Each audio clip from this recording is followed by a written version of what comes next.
This is carpal tunnel. Being vulnerable. Should you get a little vulnerable with me today? Hello, everyone. Welcome to episode 5 of season 3. I got a special guest for y'all today. It's my friend Reese. Um, Hello. and I'm going to let him tell you a little about himself. So I met Chris in college at CU Denver. Um, a while ago, I'd say like 5 or 6 years ago now, we were both in the film program. And it honestly wasn't until the third year that I really got to know Chris. And I had him work on a project for directing class where I had to make like a totally different genre into something else. And I took like a teen movie, The Perks of Being a Wallflower, and I made it film noir. And him and another film student started it, and they were very good. And it was a very good. It was like one of the better things I made at that point in time at film school, and it's like my favorite thing to show people still. Chris, I was about to repost it actually because I just finished my other project that I was working on and I saw it and it's got like some of the most likes and views and I was just about to post it to Instagram just because I might save it for like a special occasion or a different occasion. But like I love that video. I love that I made it and Chris is a part of it. So after that I just kind of like resonated with him as an artist and I'm glad that we've continued to talk here and there even though film school is over. Yeah. And I will post the link to it below this because it oh, that was such a fun project to work on. And it was so creative, like how you were able to take Perks of Being a Wallflower and make it a film noir. Like that was one of the most creative things that I've seen throughout the film school of like um taking two genres and mixing them. And then I got to work with Will, which was that was uh, yeah, that And honestly, like the cinematography that came out of that, um, it was so good. Like I surprised myself. Like I look at it and I'm like, that's good. And like not even all my cinematography comes out well now. And that was even earlier. And the craziest thing is like I remember being like somewhat late and behind, and so like everything was on the fly about that project, yeah, and it came out well. really did. Like I I watch that from time to time too. Um yeah. You do? I do. Yeah. It some has to do with like the like I hadn't had on screen chemistry with someone before Will, but I didn't know we had that until your project and like that. So I am trying, like I've tried a couple of different creative things. I tried to do podcasts many years ago when COVID first started. Um, and I had a friend, but who I wanted to do it with me and said he would, and we just used to have like the best conversations. So I was like, we need to have a podcast, and it was COVID, and I just kind of felt like there was this whole movement of entertainment while we're still contained within our homes, and like being able to make stuff out of that, like out of the situation we were in. And I was just like, a podcast would be good. Like, I feel like I'm just watching the world from my house every day, and like we all spend a lot of time at home as it is. It's like you go to work, you come home. I don't know. I notice the monotony. It drives me crazy. But like the way that you spent time at home in COVID was like even more different and in the middle of college. But I started that and then it didn't really take off because that friend never really committed as much and he kind of made it as in like you wanted to do this and I was like this is a team effort, so like to be honest with you, like I got a bit like kind of bitter over the podcast, like not in a super conscious way, but I was just like, fucking can't count on anybody to really work on this with me. And I don't know, I just lost motivation because I couldn't. get it to happen in the way that I wanted. And I wanted my friend to be a part of it. But then as years went on, like I found excuses to make episodes for things. Like I started using it as an excuse to network and talk to people in the film community in Denver, and then um, so there's that. And then I have a YouTube, and I never really wanted to become a creator in like that YouTubey sense. Like I don't care about like working an algorithm, but the thing is like if you want your stuff to get seen, or like recognized as a creator, you kind of gotta like bite the bullet as far as like following the algorithm goes, and then like before you know it, you're like trying to map out an algorithm more so than you are creating. So I don't know. I've been back and forth on that. I'm like, how do I maintain the fact that I'm an artist, I'm a filmmaker, and like I'm doing this for the purpose of like storytelling and cinematography more so than I am to be a creator or any kind of like personality. You know what I'm saying? Yeah. Like kind of like being an artisan or like a real craftsman about it. Like if I'm on YouTube, I want to come off as a real craftsman, I guess, of what I'm doing. Um, so there's also that. And then I'm working on a screenplay right now. And, I might just reveal what that screenplay is about for the sake of like vulnerability. But like what I'm struggling with is I don't tell anybody what it's about until I'm like finished with it. Yeah. Um, but this screenplay, Chris knows about it because I started it in our screenwriter class a few years ago as like the full feature. Um, and then I wasn't able to pick it back up until recently, and I've been writing since about last fall of 2024, here and there, which is good. I wrote in it some today. Um, so really, I'm just trying to figure out where I want to go. Like, I think I want to start an LLC and like find a way to like get hired to do stuff and bounce around to different projects and kind of like, I don't know, do contracts and stuff with people. I don't want to do a 9 to 5, and I'm trying to figure out how to not do a 9 to 5 Yeah. for the rest of my life. I want more freedom, and I want to be able to like make my own money rather than like relying on a job at King Supers, which is what I have now. And this isn't to talk bad on King Supers, but I just hate relying on like a corporation to give me everything I need. So trying to figure out how to not rely on that. Um, and then what else? I'm really into weightlifting. It's the thing I do. I don't know. These things are so funny because you like rattle off the basics of like what you're trying to do and stuff you do for fun, but I don't know. It feels so like surface level. But and depending on how I feel about it, Chris has talked to me that about like how this is a podcast about men being vulnerable, which I love. I happen to be a transgender male, and I told him that, told everybody in the class that through virtue of the screenplay, because that's what it was about a while ago. And that was a leap for me because for the longest time I felt like really nervous about being honest about that. And they would always say like, tell the stories and like I would never want to contribute anything to college because all I could think of was talking from that viewpoint, and I didn't want to out myself yet.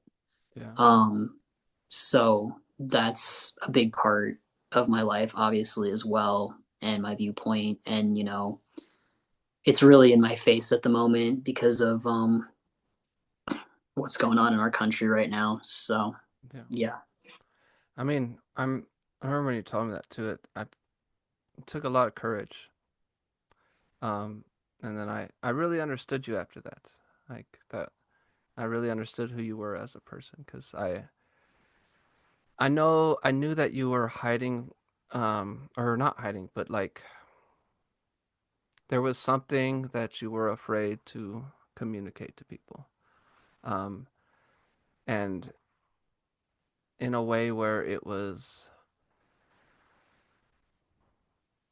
like I could feel that because I was feeling a lot of ostrac stigmatization from the film department and everybody there, because being a brown person who was poor and kind of ghetto and had kind of like, my the way I carry myself because I come from the hood, that Hmm. I got like no one wanted to hang out with me or be my friend or anything for like, for like 2 years in the film department until I finally showed that I could do sound, and then only everyone only wanted me because I was a good sound person. But that was the only time that I would get invited to film sets and stuff. And I do remember that there was a lot of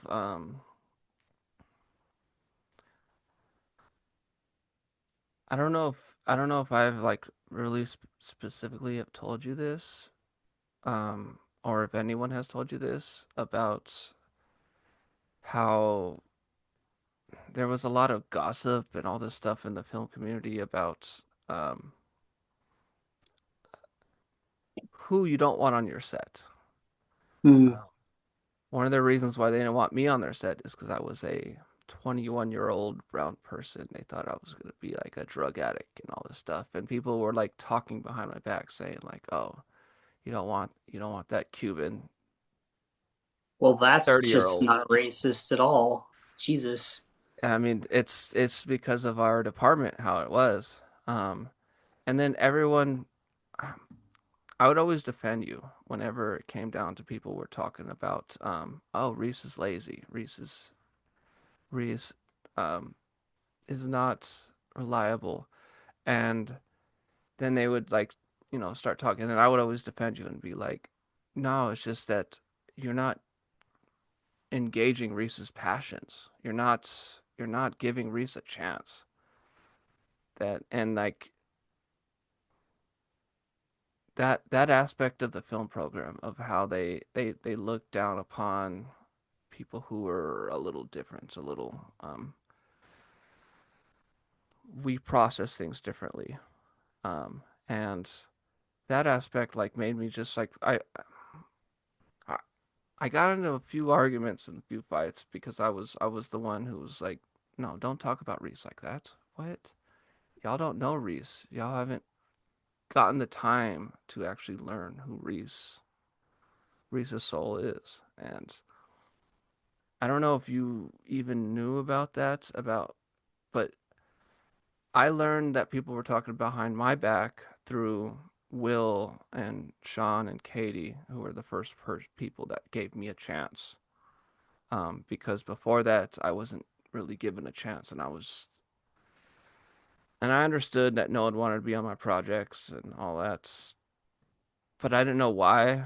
I just understood that, I was an outcast because I was older, I thought, or I was just too brown, but no, it had to do with me being poor and a little ghetto in the way I talk and the way I carry myself as I don't carry myself as a thug, but it's just part of my upbringing.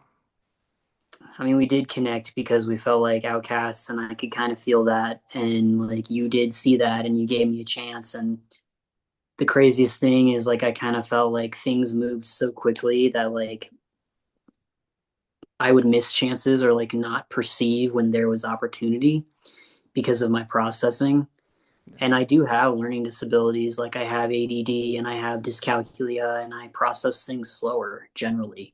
yeah, And like, and then I added, like, people don't realize that when you're a minority, like, that also comes with its own processing of how we deal with the world, and people don't get that that's like a very real thing. It's like, it's not a mental illness, it's not like a disability, it's like part of your status, like part of how you've been socialized for like the longest time.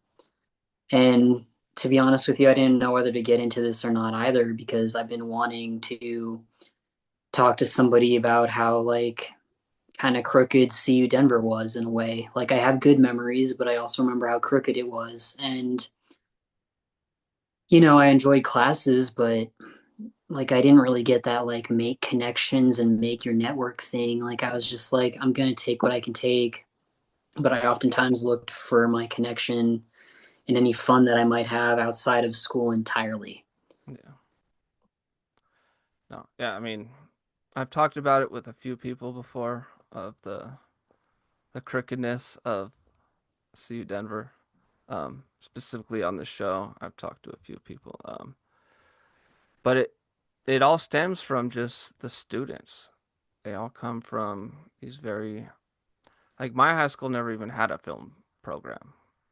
It's only Hmm. like these rich mountain high schools or these that actually like they were all like set in stone when they came here. Like they knew exactly what everything was when I didn't, and it separated me apart, and they looked at me like I was stupid, like I didn't belong in the film program. It was until like Hmm. the junior year when they saw me do sound for the first time. They were like, "Oh, I want you on my." That's why my senior year I was like sound on like six films, but no one asked me on their sets all the way until senior year. Um, so like I was never on anybody's sets, and it was so hard for me to get people to be on my sets.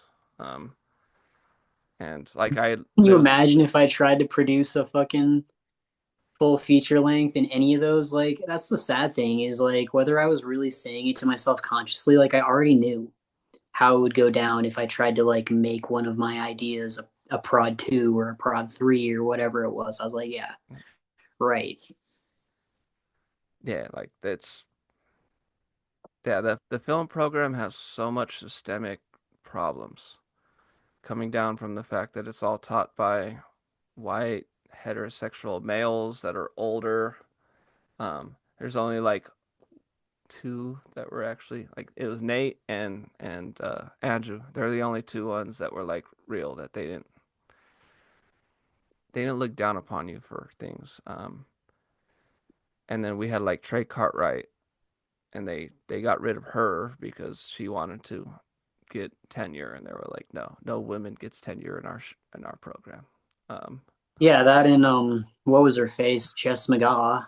Jess, yeah, And nobody liked Jess apparently, but I liked her. Like she was stern, but I felt like of all the stern teachers I've ever had in my life, like I could get down with her class and her and like I on it like I never thought that we would like not like each other. I just thought I had to do the work and she would respect me and she did.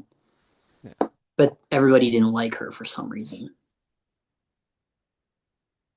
It's mainly to do with a lot of people didn't like her because she was honest. They she didn't fluff things up. Um, Yeah, it's surprising how many people just don't like honesty. they're because these people are coddled for their whole life as as artists. They never had to have any criticism, and she was the one who would give criticism out. I didn't meet Jess till it was during what is it what was that TV class episodic um or no, it was like filming the web series class. That was the first time I Mm. met her, and she didn't know who I was, and she thought I was. I did have a conversation with her after. She thought I was just like everyone else in the way of like Oh, she thought you were like a mountain she preppy thought school kid, huh? she thought I was like a someone who was like, oh, I don't want to be criticized and all this stuff. Oh. And then me and her had a conversation like it was at like the end of episodic, and she really just like opened up, and she was just like showed me who she really was, and she was just like she was someone struggling. She didn't want to be doing this. This is just what she was doing while she was in between going from Hollywood to she's trying to get back into Hollywood, and she actually really respected the fact of how I always had a optimistic view of things, and how I always try to mentor everyone who was around me. And then like after that, it was like when Lieben's film got premiered.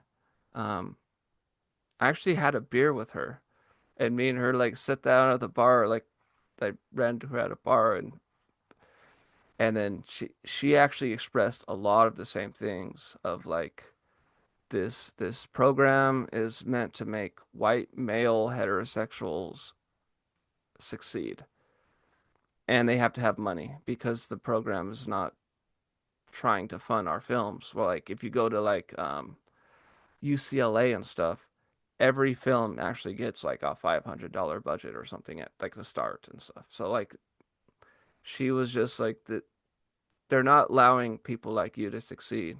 And that's when I really got to know her, and I was like, oh, I wish I would have took her classes before because I might have been able to really connect with her. But I never Yeah, took her classes.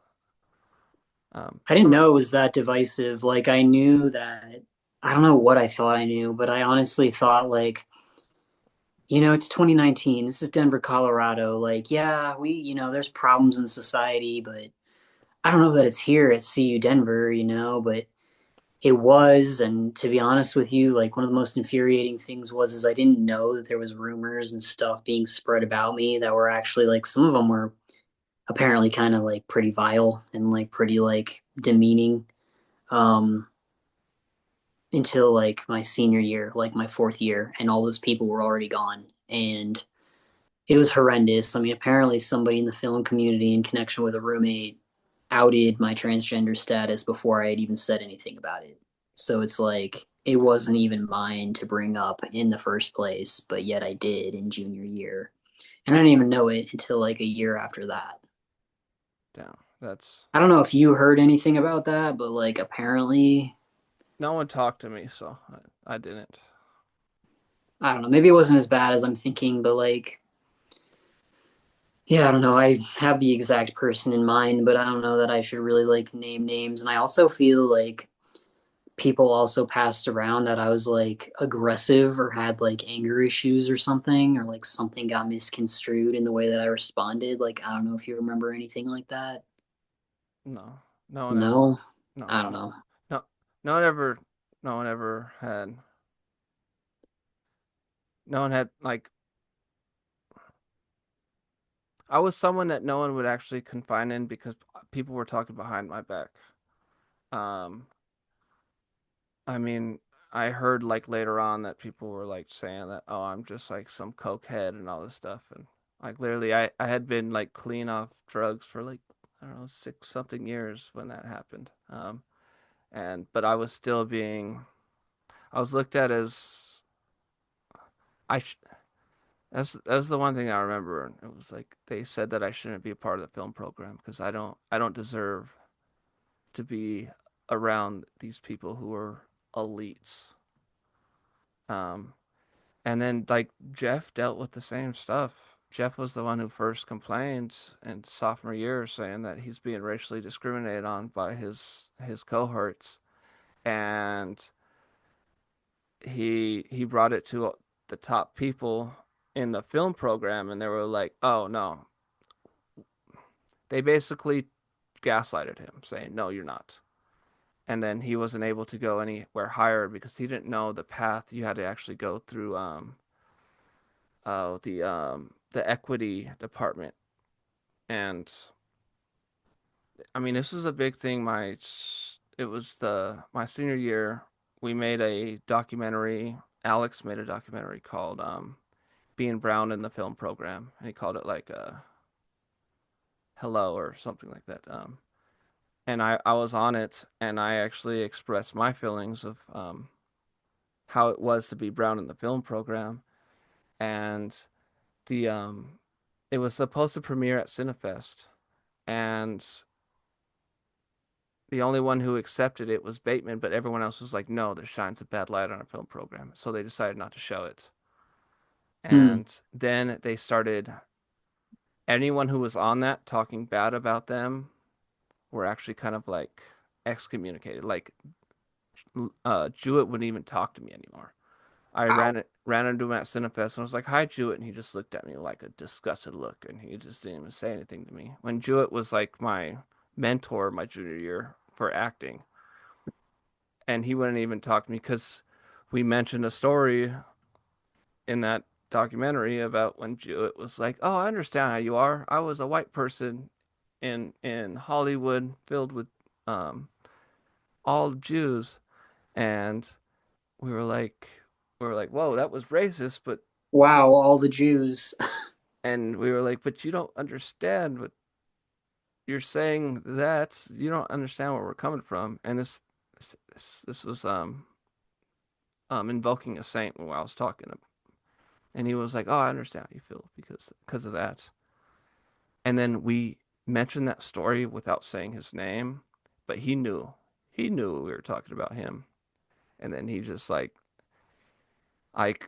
yeah, I wasn't the only one. Like the way Cassandra was treated as a brown woman, she was never treated like an actual professional cinematographer. She was I always did see her over the summer, and she told me, yeah, I don't miss you, Denver. So like a few weeks ago, I had somebody on Facebook basically say that my degree is a participation degree because it's fine arts. You know, like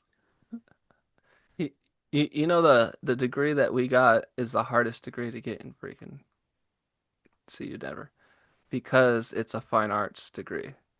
It's not an art degree. Uh we're not we're not a art and film degree. We're a fine arts degree, which takes so much more. Like no one it's hard to try to explain to people how much that we had to freaking deal with they seem to think that fine arts is just something that people slap over it as like a label for like, marketing.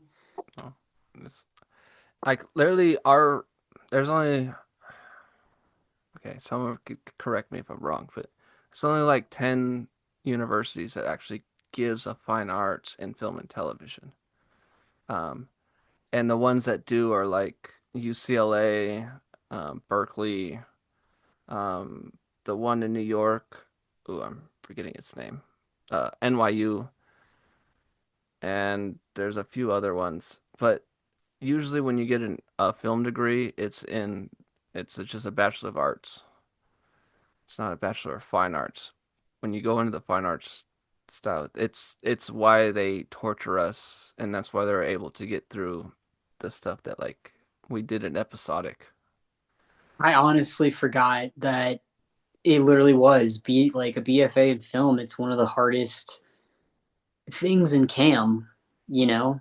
It's one Um, it's one of the hardest degrees, and because you have to put all this extra time outside of it to make projects, like and I still have imposter syndrome. yeah. I don't know, do you? Because I do, and like sometimes I think like maybe I didn't soak up everything there was to soak up about film school because like at the same time I was going through ages like 19 through 23. So Yeah. I was very much like figuring out my own self and like wanting to enjoy my personal life and and I feel like that's normal and I don't know, it seems like art school has to be your whole life in a way. I don't know.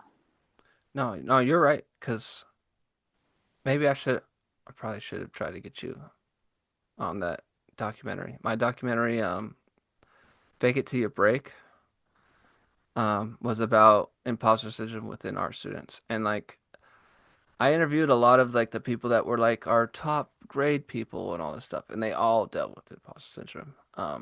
Like which made me feel less alone that the people that are considered like all these people who are like the top in their classes all felt imposter syndrome too. But their imposter syndrome was a different way.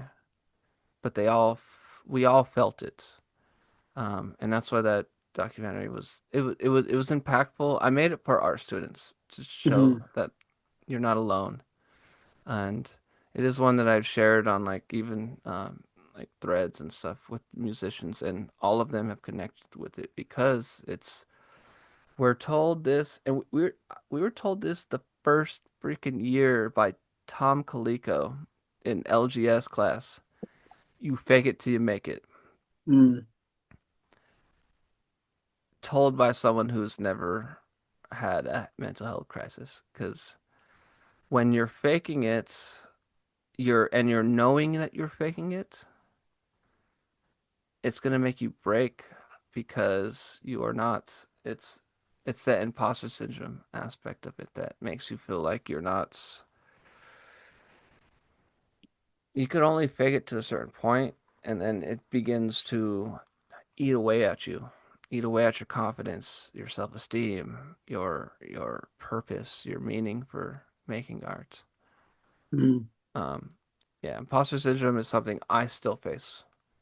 As someone who's show running a cartoon series, I went through some imposter syndrome this last, like August was a pretty rough month for me because now that we have like a Hollywood producer on board and all this stuff telling me that everything I had done was wrong, Shit, really? um, made me feel like I was I didn't know what I was doing, and then like it made me really feel like everything is my fault and all this stuff. Um, when really that's not what his sentiment was, but that's how I interpreted what he was saying. That's It's hard. That's the catch 22 of like finding your deepest desire of something to make and like showing it to Hollywood.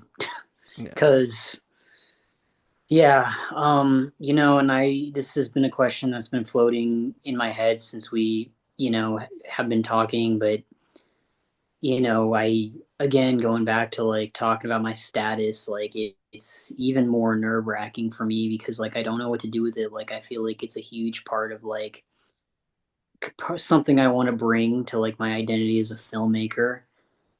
But people always attach that to like, oh, you make that your whole personality. And it's like, no, like I want to make an example of like what trans people can do and that trans people can be things that are like prestigious, like filmmakers, and they can go to school and they can do things other than fucking be transgender, like they can be people as well. And not that like being transgender is wrong. Like I like people have it in their heads that all you are is like transgender and that's it. But like rather than you could like actually attach your life to something, important, like making a film and um but at the same time, like I don't know if that's gonna get me like just look past in Hollywood and like it would be surprising if that was still happening in 2025, but like more surprising has happened in the past year.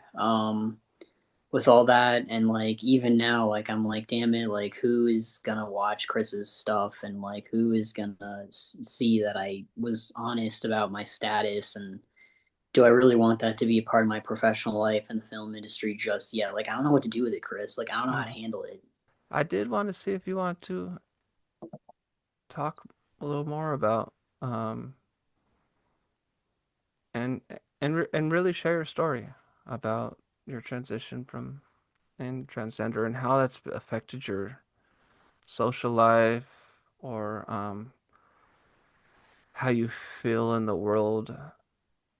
Um, if you're willing, if you're willing to go that deep with me. Yeah, sure. So I was born in Connecticut and I was in a small town called Granby that had, I want to say, 1,400 people in it. And the funny thing is, Connecticut itself is supposed to be very democratic or liberal, if you will, but my town was very like conservative, and um it was a difficult place to be, and I was really only there for 15, like the first 15 years of my life. And when I came out as trans and I realized that that was my truth, I was just like, I am not ready to tell these motherfuckers to like use my name and go by my pronouns and the bathroom and all this and that. Like I knew it was going to be a shit show, kind of, and I didn't. I also didn't feel like I was going to be able to be like a teenager in like the traditional sense, like I barely had any friends in middle school. I tagged along with this group of guys in the 8th grade, but they didn't even really understand me, and I was not like out yet. Like I was still the sex I was born as at the time, and I didn't like I ended up telling them the truth because I was about to move. I was like, YOLO, I want to see what they think. And like of course nothing atrocious happened, but like they weren't really willing to like sit with it and talk about it because it was a bunch of like 8th grade dudes, you know. And so that was that. I mean, they cared about me, but like even now I found like one of their Facebook profiles like I don't know last year, and like he's been talking about how like the doctors that deal with transgender children are like definitely trying to like sterilize kids, and he hopes that like the kids that are like stuck in the fucking endocrinology shit like find a way out and like get the help they need and they don't get like sterilized by the doctors. And I was like, okay, so you really don't understand what any of this really is or truly is, you know. And so we left and we went to Colorado, me and my family, and I started high school out here. And high school was hard too. I mean, nobody really knew of my status, but like one of the most like heartbreaking things is like I still got to be who I wanted to be or who I really always was. And then I got to high school and it was still difficult because of like I ended up going to like an alternative high school in Boulder where like all the kids that couldn't fit in anywhere else and had like a shit ton of problems went. And so it was kind of like one big dysfunctional family, like to put it short. There was like a lot of drug use, there was a lot of like fucking mental health issues, there was queer stuff, there was I don't know, you know. And then there was the problem students, and I don't know, like I don't high school's the whole thing. I feel like I would need like episodes to go on about that, but I'm not gonna do it right now. um and that was difficult, and I started physically transitioning around the time I was like 17. um and then I was about to bring up high school graduation when we were talking about graduation, because I got to high school graduation and I didn't even feel like I had accomplished much. Like I felt like I would have my life all together and like I would look like one of those seniors that like you know was sure of themselves and like you know had a group of friends or like had a thing they did, like you know, or like had some kind of extracurricular activity they were good at, and like have some kind of a high school identity, but yet I didn't. And in fact, like it's even fair to say that like I would want to say like 50% of my class didn't even like me and like interpreted some stuff I said and did the wrong way. And so, you know, high school graduation was a big moment, but it was also like let me get this over as quickly as possible, because like I didn't even want to take pictures and I didn't want to be like I don't know. It was nice, but like I transitioned from like arguments with my parents and not getting along with them and arguing about what I was going to do after school and having fights and you know going like falling out of situations with friends in high school and having rumors spread about me to like oh it's a graduation day and also in a week you're turning 19, so be ready, you know. And I don't know, so that was that. And then I went to college. But the trans thing, like I don't know what to say about it. I mean, to clear it up, I transitioned from female to male because I feel like people get confused about like which direction you go. So I started like I was born biologically female and then transitioned to male, and I don't know. I don't know how else to say it other than I always felt like I was a dude or something was off with my birth name, or like when they would separate us by gender in grade school, you know, something felt wrong about standing in the girls' line, if I were to put it simply. You know, and I was itching to wear boys' clothes by the time I was in middle school. You know, like I just, it is impossible to describe the way I felt in my body or in the wrong clothing, but I don't know. And then I remember being on testosterone for a couple of years and being so passing that I was now like a white male, and I mostly passed as cis and I was straight. And so everybody just kind of figured I was very privileged and like had no issues, or like at least that was like a reel that kept playing in my head, like nobody's going to see my minority status, nobody's going to know what I'm really going through, and you know stuff like that. And it kind of fucked with me, and I don't really know how true or untrue that is. But it's like a weird thing. It's like I'm very privileged in a number of ways, but yet there's that transgender status hanging on there that's like almost invisible and not so invisible in some ways at the same time. And it's just so weird because it's like I look one way and but things are another way. And I've been complimented on how well I pass, and I've had dudes that are like me, trans men, be like, I want to be like you, and I hope that I get to a place that you're in, with like the place that you are in with your transition. And I'm like, I'm just lucky. Like I'm lucky I started at the age I did, and I look the way I do, and I don't know. I was developmentally at where I was at, so that testosterone could do or what it did, and I don't know. And then I think I already touched on this, but I went to film school, and for like basically almost all 4 years, I could not bring a film into production, and that like brought up the whole like Reese isn't applying himself. Reese doesn't ever do anything, and it was just like, well, fuckers, like I have shit I'm passionate about, but I don't want to tell fucking y'all because y'all are fucking mean. Like I don't want to. You know what I'm saying, Chris? Like we Yeah, already talked about it. So I didn't really feel like I could tell a story because like part of my creativity is part of like, well, are you willing to come out or not? Like, who are you? Like, what do you stand for? Like, what do you want to say? Like, what stories do you want to tell? And then it comes into like, well, my status is a big part of it, and those are the stories I want to tell. But like now, it's all going to be covered over by well, that's wokeism, and you're trying to make a woke story, and it's like, no, it's just a story about a person, like just like every story is. And I don't know.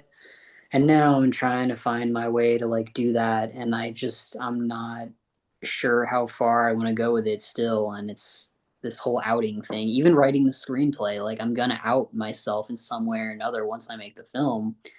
And this film that I'm making is very important to me, and it has to be made. Like I'm gonna put it in the world, but I'm also preparing for the fact that I'm gonna have to like out myself in a huge like I don't know how big it's gonna be. I'm gonna try to put it in festivals if I can, but yeah, it's the question of outing yourself. I know you probably hear this a lot, but you're brave, and I wish I had the courage that you had, because someone who was called a girl a lot growing up and stuff, because I cried and I was just a very emotional person that I began to question my own sexuality. Um, and it actually took a TV show to actually allow me to have the courage to actually explore my sexuality. The show Sense8. I don't know if you watched that or not, but Sensei. No. Sense, the number eight, Oh, Sense8. I've Sense8. heard of it, but I never watched it. It because it deals with um like one character is dealing with trans um issues and being basically ostracized by that, but there's a character who's dealing with he's like the Tom Cruise action hero character who is gay and he can't be gay in front of anybody else. Um, but me watching that allowed me to have the courage to actually explore if I was gay or not.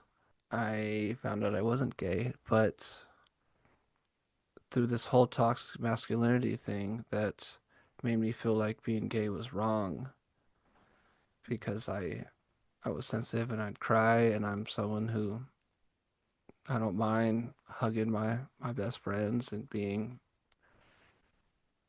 I'm a feminine person and Mm. that's and society is basically telling me you're a girl and I began to believe that I was a girl. Um,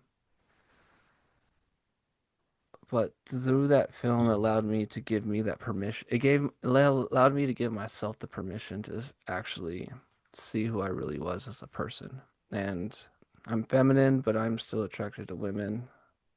But I'm only attracted through emotion, so I'm like attracted to all women. So I'm the type of person that will see, you know, I hey, think I and I don't mean to like correct you or tell you what to be, but I think those that can only like be attracted to someone if there's emotional connection is called demisexual, if that d helps. damn, and that's what I found out oh, a little later that people were calling me pansexual. That wasn't even right. Um, yeah, because Pansexual means you like all genders and, even trans people and shit. I mean, I have, I am attracted to, I'm attracted to people's emotions and hearts. I might not be sexually attracted to it, but I could like, I'm, it's the reason why I fell in love with Will too. Like Hmm. I'm, I have a history of falling in love with women who don't see themselves as men or see themselves as women. Hmm. Women who see themselves as a man or see themselves as pansexual, I guess that would be. And Interesting. So you were always more attracted to maybe for lack of better terms, but kind of giving sapphic or not totally straight or whatever. Like you're attracted to people that women that aren't totally straight, I guess you're trying to say, or aren't totally yeah, heteronormative or something. and it's something that I didn't know that they were, and then I always got my heart broken because they were like, "Oh, I'm only attracted to women." You can't fall for a Um, lesbian. I've fallen for a bunch of lesbians. It's but it's because I fall for their who they are as a person rather than what they look like, who what the and I actually have sexual attraction towards them, which is I guess that's where that little difference is of me not being um pansexual and me being more demisexual. Is that it's something that I didn't explore until I was like in my late 20s and stuff. That I was actually giving myself permission because society told me, "Oh, you have to like women because you're a man and no one's going to accept you if if you're not that way." I did grow up in a pretty ghetto gang neighborhood that it wasn't okay to be gay and Hmm. and then I was always the one that everyone was just like, "Oh, you're." They always called me gay. They'd call me the F word. They'd call me so many things that then it made me feel like I have to act and be someone that I wasn't. And it took me a long time. It took me till watching Sense8. I think I was like, what, 26 or something watching that. That allowed me to actually reprocess my mind to like not have those voices in my head. Interesting. Yeah. Nah, you would be surprised how much hypermasculinity there is with some trans men. Like they wanna be so male that they become toxic, sometimes despite kind of knowing what it's like to have to be in a female body, and live that life for however many years you live it until you transition. So you have that knowledge. It doesn't mean you identify as a woman, but you have that knowledge of, and the craziest thing is I met this group of trans guys and we all played football, and one of them started his girlfriend and him started spreading rumors that they think I'm secretly gay and not being honest about it. And I was like, I'm not gay, and never even so much as experimented with a guy before. And not that it's a problem, but I felt mad because I there's this thing I used to worry about just the fact of being a trans male being viewed as something emasculating, or people had this idea of what trans men are, or men in specific really only viewed trans men from what they had seen in porn, maybe, I just had this fear of trans people are attached to pornography, and or I don't know how to explain it, but I've seen and heard things, and it was just damn, I don't know what trans men means to people. and I don't know what goes through their heads, like, and it can be like such a whole conglomerate of all kinds of things, and they're not even trying to be phobic or derogatory. It's just all kinds of thoughts about what that is. And for me, it's very basic. Like, I'm a dude is a dude is a dude, but it was crazy to like literally make it into a trans circle and have people spread rumors about like who's fucking gay and who's not gay.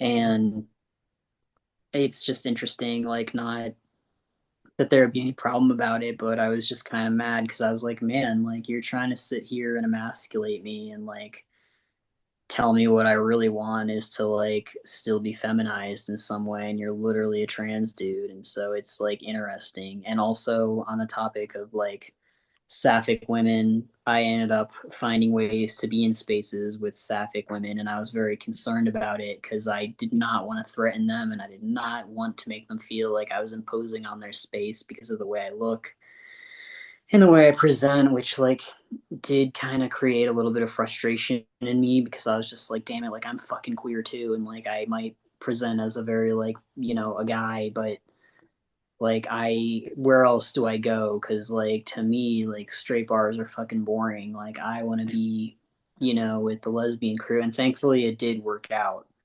But it's interesting because I have been with lesbian identified people that I ended up finding out experimented with men more than I thought. And that's not trying, like, I'm not at all saying, like, you could, to anybody watching, I'm not saying that you could convince somebody to try something who has already decided on their sexuality. So, like, please be respectful. But I'm just saying, for the sake of, like, being a trans man, like, man, I've just witnessed a lot of, like, lesbians be attracted to that. And it felt like a superpower in a way because they were attracted to the fact that like I understand the female experience to some level, and one of them literally said to me like, you're just so present in your masculinity and there's like nothing toxic about it at all, and that's what I'm attracted to. And I just kind of felt like my transgender status was super attractive to these women in these spaces, and it just kind of felt like I had hit like the gold mine of connection during those moments. I'm not saying all lesbians wanted to be with me because first and foremost, like, a lesbian is a woman attracted to another woman, but it's just I find it the gray areas of sexuality. I find it so interesting that like I even connected with some lesbian identified people that like it was more of a spectrum for them, but like ultimately they saw themselves being with a woman, but they were interested in me, but they still respected the fact that I was a man and that, there was no in between. And I don't know, I just kind of felt like it gave me a perspective of really being open to all kinds of types of attractions and labels and things to experiment with within sexuality just by virtue of being trans. And I don't, like, people think that the transgender dating experience is sad, and at least from my experience, I have to say it's not sad because I'm trans. It only ever gets sad, when I get my heart broken, which happens to everybody, and when I get disappointed by people being people, no matter what their sexuality, gender, or whatever is. No, I understand that too. Well, I don't understand exactly, but me being more feminine for some reason, I've been like lesbians specifically have been attracted to me. So I've had multiple sexual relationships with women who specifically are lesbian, but they see me as someone who is that soft, gentle, like what they're looking for in a partner. And the few times it has happened too, I got bullied from the men in the group that I was around, being like, "Oh, you're being with a masculine woman. You must be gay," or like they'd have that aspect because like I guess straight people just don't understand the spectrum that it is on. There's something about a masculine woman that I am very attracted to, and like because I'm a feminine man. There's something about a masculine woman that I'm just like so connected with. It's And like like I they, don't know if you've struggled with this, and I don't mean to make it like sound or make put any thoughts in your head. Like I am trying to be delicate when I say it, but like I almost feel wrong talking about going after lesbians because like it just like I worry it sounds predatory coming from someone who identifies as a man. Like I'm not trying to change anybody's sexuality or force anybody into anything. I mean, I even had the girlfriend of the guy that was in the football team, she was a bisexual, but she used to like say that I would go to these bars to like be a predator towards these women, and it was like a lesbian bar. And why the fuck did I go to a lesbian bar? And like I only went there because like I truly wanted to go back to being a lesbian or something, which wasn't even true. I was yeah, just like, where the fuck else am I supposed to go? Like, how many trans bars do you yeah, see? I like to say queer women so that it doesn't sound quite like that, yeah, because like I'll go yeah, after or not go after. I don't even want to say it like that, but I will pursue bisexual, pansexual, women, and I find that that's like I prefer that because I don't like I could be with a straight woman, I'm sure, but like I find finding connection in my community is just that much more fulfilling when it comes to romantic, yeah. or even sexual personally. There's something about specifically at least pansexual women or lesbians or queer women that have never treated me like I was different for my sensitivity, where there's a lot of straight women that have this, you have to be a man's man, and they'll look down upon me for being sensitive. And Mm. I mean, my my biggest relationship ever actually ended because I was too soft. I wasn't being a man's man, and when stuff would happen, I wouldn't be like the first one to go ready to go fight. I'd be more like escape. Um, let's leave the situation type of thing. I I guess I about to get a little vulnerable with you, or a little more vulnerable with you. A lot of this self questioning of my sexuality actually had to come through with me being sexually abused by men, which made me, and then I got bullied for that, saying, "Oh, you're gay" and all this stuff because I put myself in a situation where I was roofied and raped by a man, and just that stigma that has to do with men being sexually abused. I don't know what it is within the. I don't know if it's everywhere, but it really exists in the brown culture of like, oh, you put yourself in that situation, you must be gay. When really, no, I was just hanging out with someone who was gay, and I didn't know that I could be roofied because I was being kind to them when everyone else treated them as somewhat wrong for what has happened to me that was kind of traumatizing by being roofied, Mm-hmm. um, or being taken advantage of. And when I was a little kid, but when I was roofied, I was like what 18 or something like that. But I was given someone a chance. I was given one of my family friends, brothers, a chance. I just hanging out with him because no one else would give him a chance, and that's on him. It's not on everybody else, but I know that that is a stigmatism and stuff, and I don't want to per per No, perpetuate I know what you're getting at, propagate. and I know what you're getting at, and it's tricky because it's like, how do you stop the right in their tracks when they try to say, like, well, look, Chris was molested as a boy by a queer man, and, that goes to show that there are molesters in that community. Like, there's molesters in every community. Yeah. And the craziest thing is that there happen to be more within Christian white conservative male groups, but nobody wants to talk about that. Right. And I was actually about to ask you, like, I wonder with pedophiles, like, is it really about it being a boy, or is it like that you want to like diddle a child?